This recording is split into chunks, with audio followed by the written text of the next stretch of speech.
Assalamualaikum warahmatullahi wabarakatuh.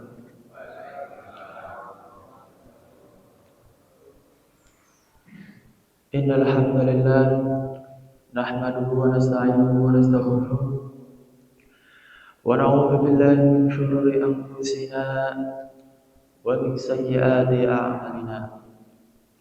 May yahdihillahu fala mudilla lahu wa may yudlilhu fala hadiya lahu. Asyhadu an la ilaha illallah wahdahu la syarika lahu wa asyhadu anna Muhammadan 'abduhu wa rasuluh. La nabiyya wa la rasula ba'da. Waqad qala Allah ta'ala fil Qur'anil Karim wa huwa asdaqul qa'il. A'udzu billahi minasy syaithanir rajim. Ya ayyuhan nas qad ja'akumur rasulu bil haqqi min rabbikum fa aminu khairan lakum. Wa in takfuru fa inna lillahi ma fis samawati wal ardh. Wa kana Allahu 'aliman hakima. Shadaqallahul 'azim. Amma ba'd. Ma'asyiral muslimin rahimakumullah. Pada kesempatan pagi hari ini, marilah kita senantiasa bersyukur kepada Allah Subhanahu wa taala yang telah memberikan kesempatan kepada kita, memberikan kesehatan kepada kita, memberikan banyak nikmat kepada kita, sehingga di pagi hari ini kita dapat berjumpa, dapat berkumpul, bersilaturahmi dalam keadaan sehat walafiat. Mudah-mudahan hadirnya kita di sini dicatat oleh Allah Subhanahu wa taala sebagai amal kebaikan yang kelak dapat menolong kita di hari kiamat nanti.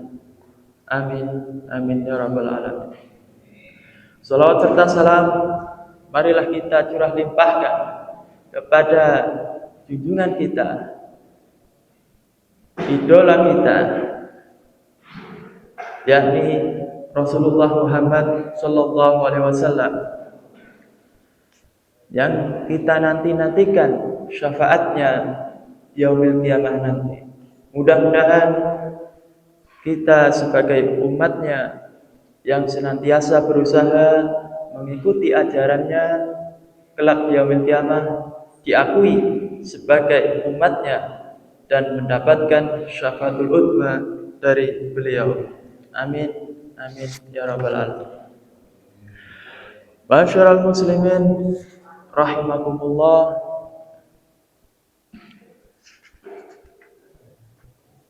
Semua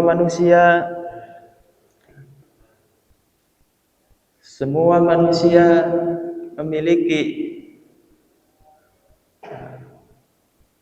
keyakinan yang dimana dengan keyakinan itu harapannya dapat mengantarkannya kepada kemaslahatan. Tetapi seperti kita ketahui, kita meyakinkan seseorang itu tidaklah mudah. Tidak seperti kita membolak-balikan telapak tangan. Membuat orang yakin, membuat orang beriman akan sesuatu itu sangatlah sulit. Bahkan sekelas paman Rasulullah yaitu Abu Thalib yang kesehariannya bersama Nabi, yang ikut memperjuangkan agama Nabi, yang melihat beberapa perilaku Nabi, bahkan melihat beberapa mukjizat Nabi, yaitu beberapa wahyu yang turun, beliau mendengarkannya dari Nabi langsung. Tapi beliau Abu Thalib sampai menjelang wafatnya dalam keadaan tidak beriman. Rasulullah pada saat itu mendengar pamannya Abu Thalib sedang sakaratul maut. Kemudian meminta agar pamannya itu mengucapkan kalimat syahadat dan masuk Islam. Wahai pamanku, perjuanganmu sungguh luar biasa. Maka ucapkanlah asyhadu an la ilaha illallah wa asyhadu anna Muhammadar Rasulullah. Tapi di situ ada Abu Jahal datang. Wahai Abu Thalib, apabila engkau meninggalkan agama nenek moyangmu, maka aku akan menceritakan keburukanmu selamanya.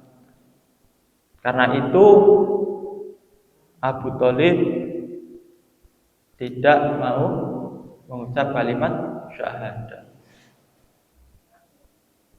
Jadi keimanan, kepercayaan seseorang itu untuk mengajak mereka beriman itu sangatlah susah.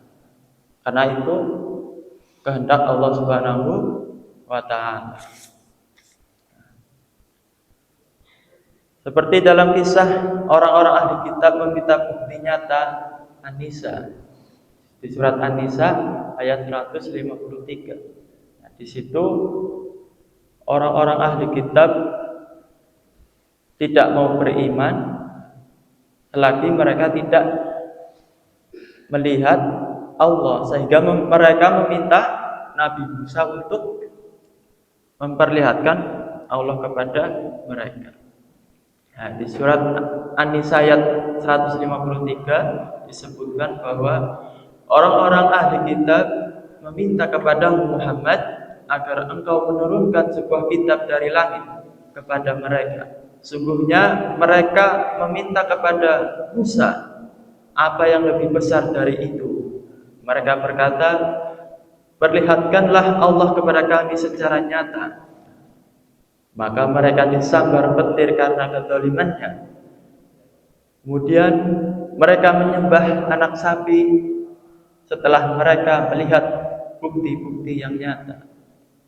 Jadi walaupun orang-orang itu melihat bukti, melihat tanda-tanda akan kebesaran Allah, tapi bila mana Allah telah berkehendak untuk orang itu tidak menerima Islam, maka seruan apapun, bukti nyata apapun, mereka tidak mau menerima.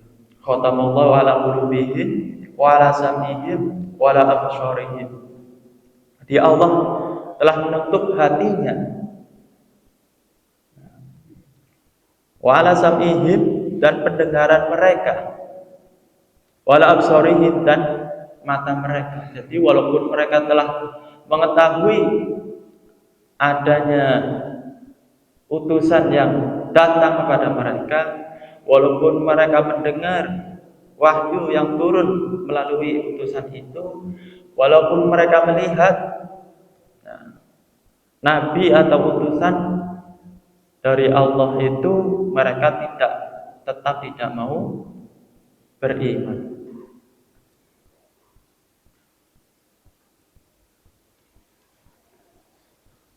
Jadi bila Allah sudah berkehendak, maka tidak ada yang bisa untuk menghalanginya. Nah, kemudian dilanjut Quran surat An-Nisa ayat 170 yang berbunyi, A'udzubillahi minasyaitonir rajim. Ya ayyuhan nasu qad ja'akumur rasulu bil haqqi min rabbikum fa aminu khairan lakum. Wa in takfuru fa inna lillahi ma fis samawati wal ardh wa kana Allahu 'aliman hakima. Wahai manusia, sungguh telah datang Rasul Muhammad kepadamu dengan membawa kebenaran dari Tuhan, maka berimanlah kepadanya, itu lebih baik bagimu. Dan jika kamu kafir, itu tidak merugikan Allah sedikit pun, karena sesungguhnya miliklah Allah apa yang ada di langit dan di bumi. Allah Maha mengetahui, Maha bijaksana. Ma'asyiral muslimin rahimakumullah, kemarin kita membahas tentang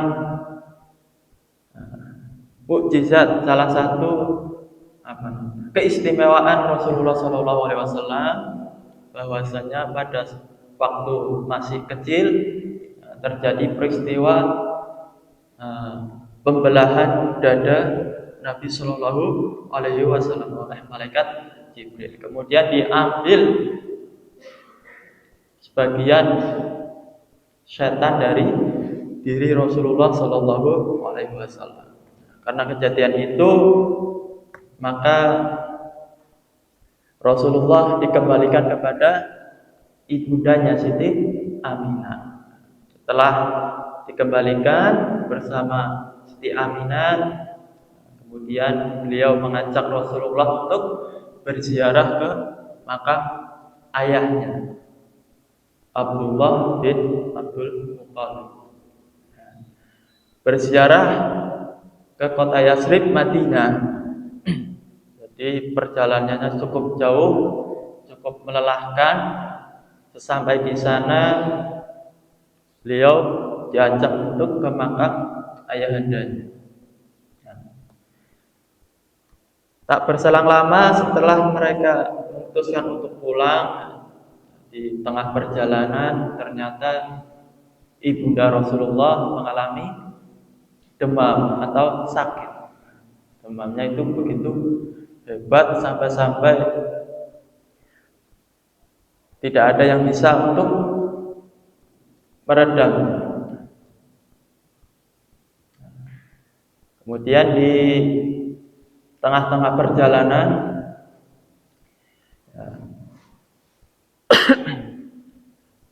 ibunda Rasulullah SAW meninggal dunia. Kemudian tak lama dari itu disusul juga kakeknya, yaitu Abdul Muthalib, meninggal dunia. Atas kejadian itu, maka Rasulullah SAW diasuh oleh pamannya Abu Thalib.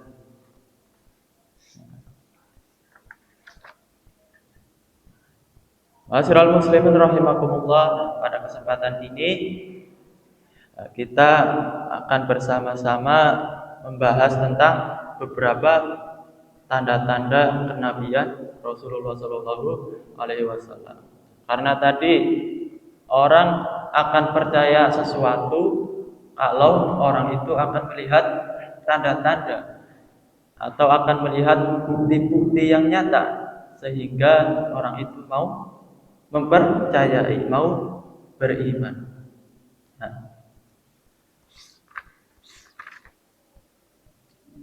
Muhammad kini telah berusia 12 tahun.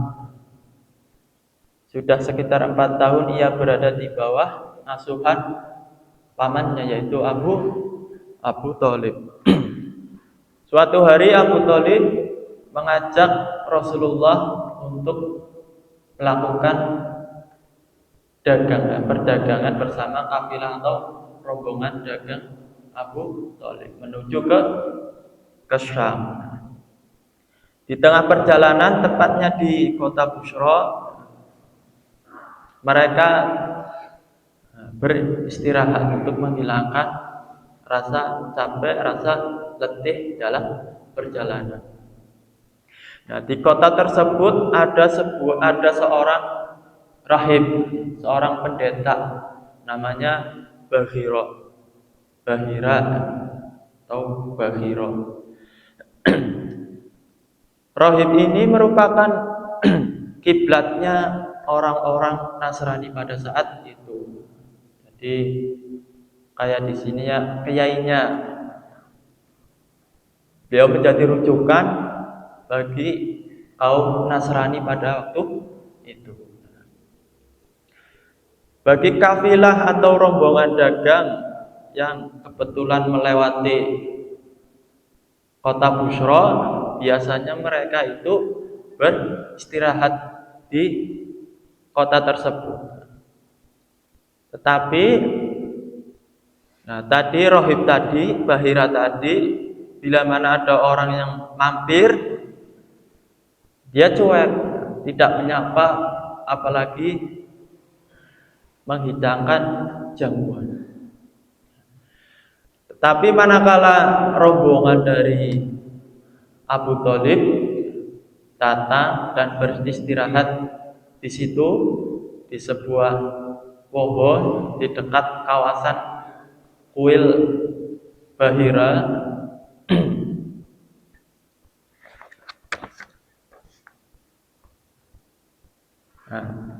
tiba-tiba Bahira menyambut mereka dengan menyediakan berbagai macam makanan.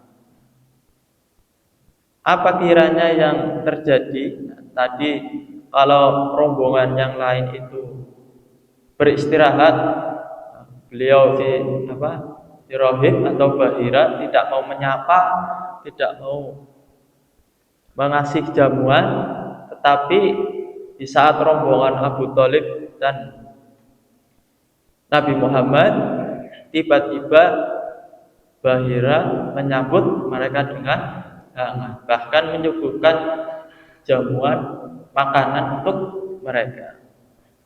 Ternyata sambutan hangat tersebut tidak lain disebabkan oleh mimpi dari Bahira tersebut. Jadi si rohib atau Bahira tersebut tadi malamnya bermimpi ada seorang laki-laki datang bersama kafilah atau rombongan dagang menuju kuilnya, diiringi dengan awan yang selalu memayunginya kemanapun ia pergi.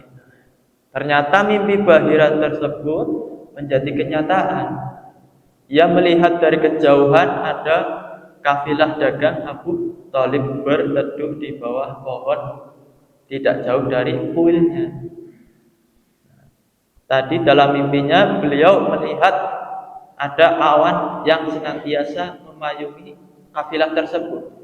Ternyata benar, Bahira menyaksikan awan yang menaungi mereka dan ranting-ranting menunduk seolah sengaja menyediakan diri memberi naungan kepada Muhammad. Kemudian Bahira karena melihat itu, maka Bahira mengutus seseorang untuk memanggil kafilah atau rombongan dari Abu Thalib tersebut. Wahai kaum Quraisy, kami telah mempersiapkan hidangan untuk kalian. Kami berharap semua anggota rombongan yang datang tanpa terkecuali tua, muda, tuan maupun hamba saya untuk datang. Kemudian salah satu anggota kafilah berkata, demi Allah wahai Bahira, tampaknya hari ini engkau sedang mempunyai hajat. Maka Bahira menjawab, benar seperti yang kau katakan. Namun apa salahnya jika aku menghormati kalian dan menghidangkan makanan untuk kalian semua. Kemudian undangan tersebut diterima dengan senang hati. Semua anggota kafilah memenuhi Bahira kecuali Muhammad. Bahira memperhatikan semua yang hadir, dilihat satu persatu kafilah tersebut. Kemudian ia merasa heran karena dalam kumpulan tersebut tidak melihat ciri-ciri orang-orang atau ciri-ciri pemuda dalam mimpinya. Jadi setelah dilihat satu orang, tidak nampak ciri-ciri pemuda yang ada di dalam mimpinya. Ya, beliau berkata, wahai kaum Quraisy, apakah ada salah satu dari kalian yang tidak menghadiri jamuanku? Setelah itu ada yang menjawab, wahai Bahira, tidak seorang pun yang tertinggal untuk memenuhi undanganmu di sini selain seorang anak kecil. Berarti setelah Bahira tanya apakah ada yang tidak hadir, ternyata hadir kecuali ada satu anak kecil yang tidak mau gabung dengan rombongan. Nah, kemudian bawalah ia kemari untuk makan bersama, kata Bahira. Kemudian salah satu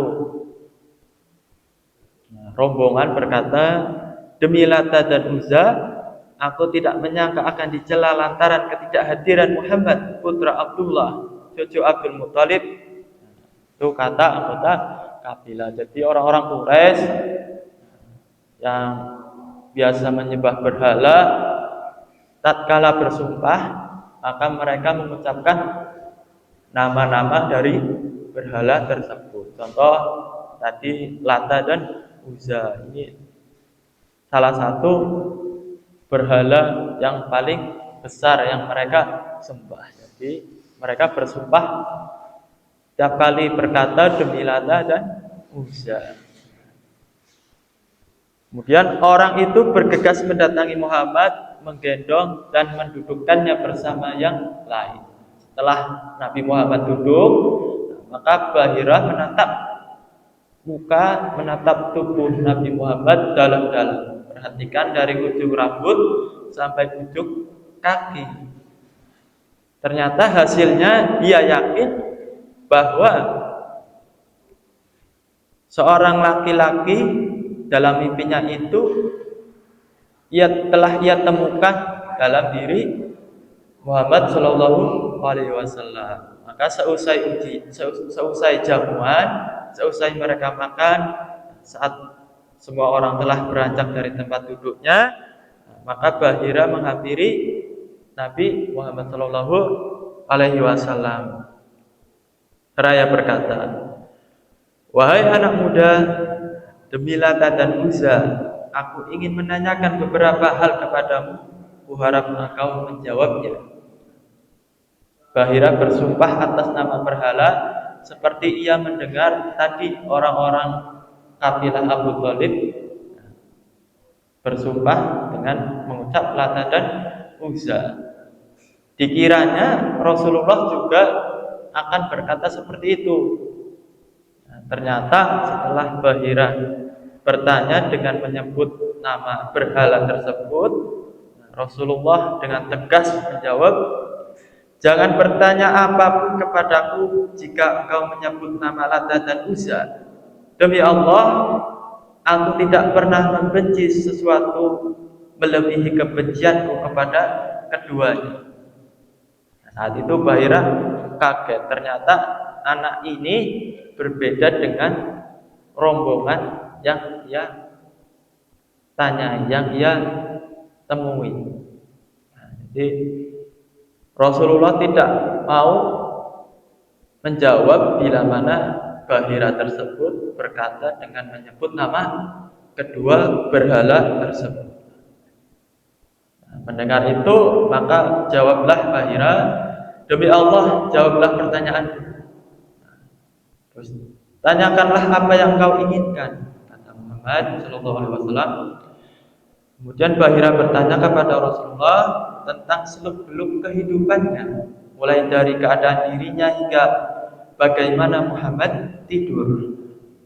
Muhammad Shallallahu Alaihi Wasallam menjawab semua pertanyaan itu dengan apa adanya, tidak lebih dan tidak kurang. Anehnya Bahira selalu membenarkan setiap jawaban yang diberi Rasulullah Shallallahu Alaihi Wasallam. Jadi aslinya si rohib tersebut, pendeta tersebut itu mengetahui seluk-beluk Nabi Muhammad Shallallahu Alaihi Wasallam. Dalam hal ini ia cuma memastikan apakah benar anak ini merupakan seorang utusan dari Allah yang telah disebutkan di kitab-kitab terdahulu. Jadi kitab-kitab terdahulu menyebutkan bahwasanya akan ada nabi yang datang dengan ciri-ciri seperti ini, anaknya ini nanti diutus menjadi nabi umur segini. Jadi udah jelas, makanya ahli kitab itu mengetahui bahwa akan datang seorang nabi. Makanya si Rohib ini memastikan apakah benar anak ini merupakan nabi yang disebutkan di dalam kitabnya. Jadi setelah Nabi menjawab pertanyaan dari Bahira, lantas Bahira membenarkannya setiap jawaban yang diberikan. Terakhir Bahira memastikan setelah tadi tanya jawab, terakhir memastikan apakah ini benar seorang yang nanti menjadi seorang nabi. Maka Bahira melihat punggung Nabi Muhammad Shallallahu Alaihi Wasallam dan ia terkejut saat melihat ada tanda kenabian yang terletak di antara dua belikat. Jadi di tengah-tengah ini ada tanda kenabian. Ibnu Hisham menjelaskan tanda kenabian itu mirip bekas pengobatan bekam. Jadi kalau orang di bekam itu kan membekas bulat gitu.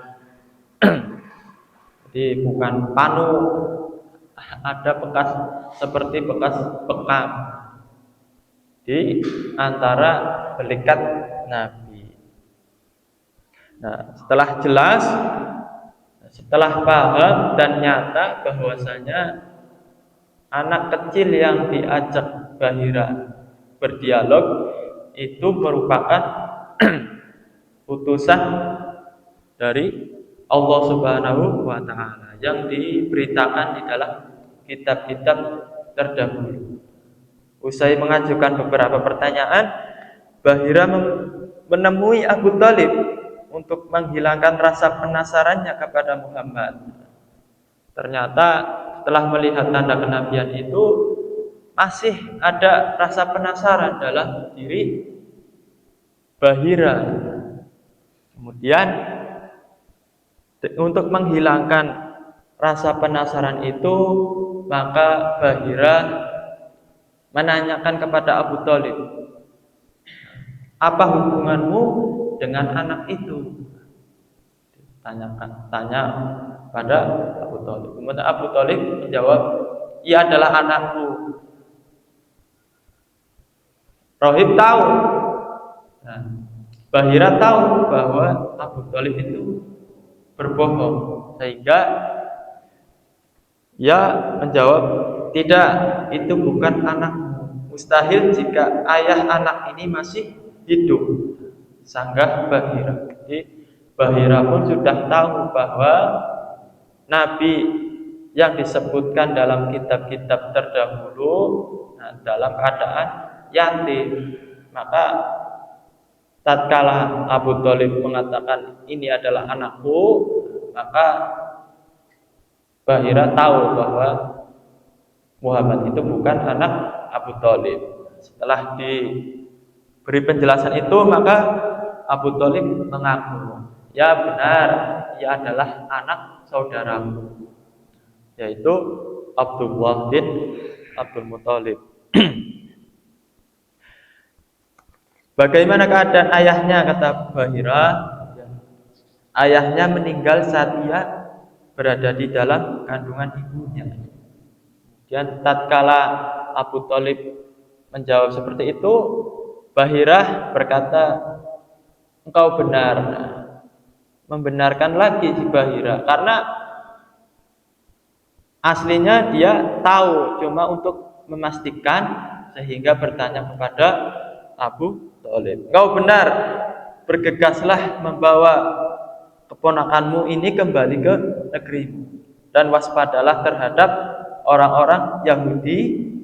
Demi Allah, andai mereka mengetahui apa yang aku ketahui dan mereka mendapati Muhammad, pasti mereka akan membunuhnya. Pulanglah ke negerimu kelak anak ini akan menjadi orang yang besar. Itulah kata Bahira. Ada suatu kisah yang ini juga membuktikan bahwa Nabi Muhammad SAW merupakan seorang nabi yang maksum, dijaga dari kesalahan, dijaga dari kemaksiatan. Jadi sebuah kisah kesucian Nabi Muhammad sebagai seorang nabi telah dijaga Allah Subhanahu wa taala sepanjang hidupnya. Termasuk saat masih remaja, suatu hari ia pergi ke sebuah sudut kota Mekah. Di situ ada sebuah pertunjukan, sebuah pertunjukan atau alat-alat musik ya dimainkan di situ. Kemudian beliau Nabi pergi bersama teman-temannya, bersama rombongannya hendak menghadiri acara tersebut. Tapi pada saat baru duduk, ternyata Rasulullah merasakan ngantuk yang sangat hebat sehingga baru duduk aja langsung tidur. Kejadian ini tidak hanya terjadi satu kali, ternyata terjadi dua kali. Manakala menghadiri sebuah acara, baru duduk langsung tidur. Berbeda dengan kita, malah kebalikannya, menghadiri kebaikan, pengajian, baru duduk langsung tidur. Berbeda dengan Nabi. Kalau kita melihat pertunjukan, baru duduk ya melek sampai rampung. Kalau Nabi beda, baru duduk langsung ngantuk, tidur, saat bangun tahu-tahu udah bubar. Atas kejadian itu maka Rasulullah sadar bahwa Allah tidak ingin Nabi Muhammad menonton sebuah pertunjukan atau berada di dalam keramaian yang tentu kurang baik. Kemudian usai berdagang, Abu Thalib segera mengajak Muhammad kembali ke Mekah. Menurut sebuah riwayat, ada 3 ahli kitab, Zurairah, Tamamah, dan Duraisimah, yang juga mengetahui seluk-beluk Nabi Muhammad. Jadi ketiga orang ini seperti Bahira mengetahui ciri-ciri Nabi Muhammad.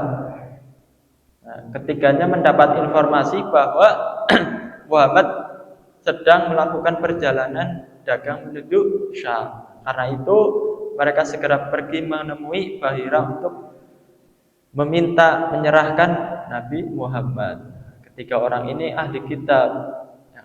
Kalau yang sudah nonton film tentang Nabi Muhammad itu ada orang ahli kitab, orang Yahudi yang berusaha untuk menculik Rasulullah Shallallahu Alaihi Wasallam. Ternyata dalam kisahnya itu emang ada.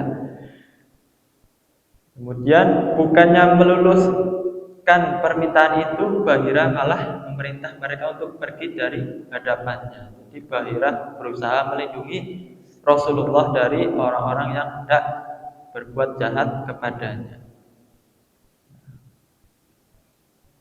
Ia mengingatkan mereka akan keberadaan Allah yang melindungi Muhammad dan apa yang mereka dapati dalam Alkitab tentang penyebutan nama Muhammad dan sifat-sifat yang ada pada dirinya.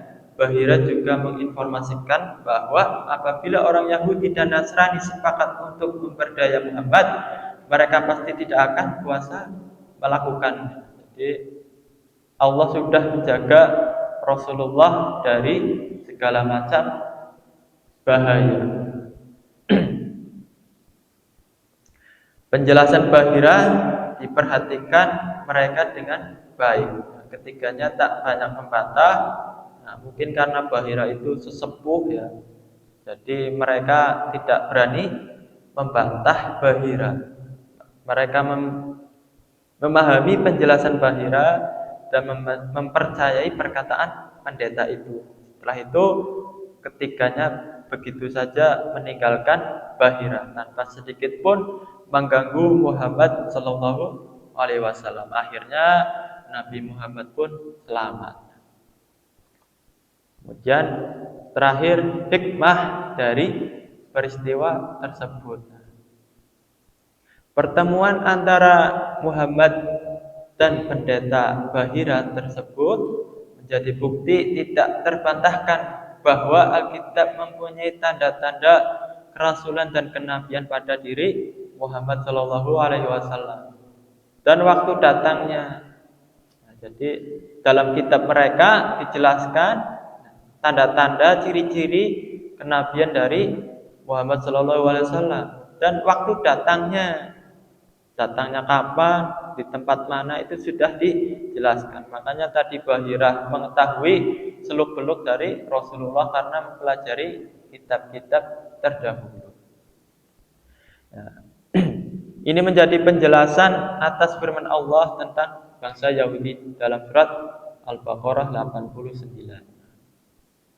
Bahkan menurut Bukhari, ayat Al-Quran yang berbunyi, "Hai Nabi, sungguhnya kami mengutusmu untuk jadi saksi dan membawa kabar gembira dan memberi peringatan." Quran surat Al-Ahzab ayat 45. Juga terdapat dalam Taurat, isinya, "Wahai Nabi, sungguhnya kami mengutusmu menjadi saksi, membawa kabar gembira dan tempat berlindung bagi orang-orang yang tidak dapat membaca dan menulis. Engkau adalah hamba sekaligus Rasulku. Aku menamakanmu sebagai mutawakkil.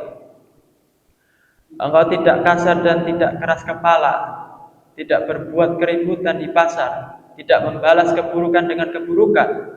Namun engkau adalah seorang pemaaf dan berhati luas. Dan aku tidak akan mengambilnya, mematikannya, hingga kami menegakkan dengannya ajaran-ajaran agama yang telah dibengkokkan sampai mereka semua berkata, tidak ada Tuhan selain Allah. Dengan kalimat itu, ia akan membuka setiap mata yang buta, telinga yang tuli, dan hati yang tertutup. Sayang, semua fakta ini disembunyikan oleh banyak Alkitab. Allah Subhanahu wa taala telah menjelaskan ini dalam surat Al-Baqarah ayat 79. Meski banyak Alkitab yang berusaha menyembunyikan fakta kenabian Muhammad sallallahu alaihi wasallam, tetapi mereka tidak dapat melakukannya dengan sempurna karena kalimat akan kerasulan Muhammad terdapat dengan jelas dalam kitab Injil, khususnya ketika menjelaskan nama nabi yang dinanti kedatangannya, ciri-cirinya, waktu kedatangannya, dan tempatnya. Jadi sudah jelas bahwa dalam Alkitab nanti akan datang seorang Rasul. Jadi ciri-cirinya udah jelas, waktu kedatangannya udah jelas, tempatnya juga sudah jelas. Cuma kebanyakan dari mereka membengkokkan atau memanipulasi kitabnya, merubahnya sehingga penjelasan ini tidak dapat dilihat di kitab-kitab sekarang. Ma'asyiral muslimin rahimakumullah, kiranya itu saja yang dapat saya sampaikan.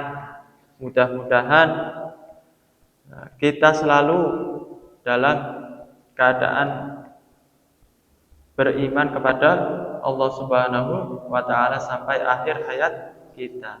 Jangan sampai kita tadinya beriman tapi akhirnya tidak beriman atau kafir. Kita mohon kepada Allah untuk selalu meningkatkan keimanan kita sehingga pada saat akhir hayat kita tetap menjadi seorang muslim yang beriman kepada Rasul dan Allah Subhanahu wa taala. Billahi taufik wal hidayah. Wassalamualaikum warahmatullahi wabarakatuh.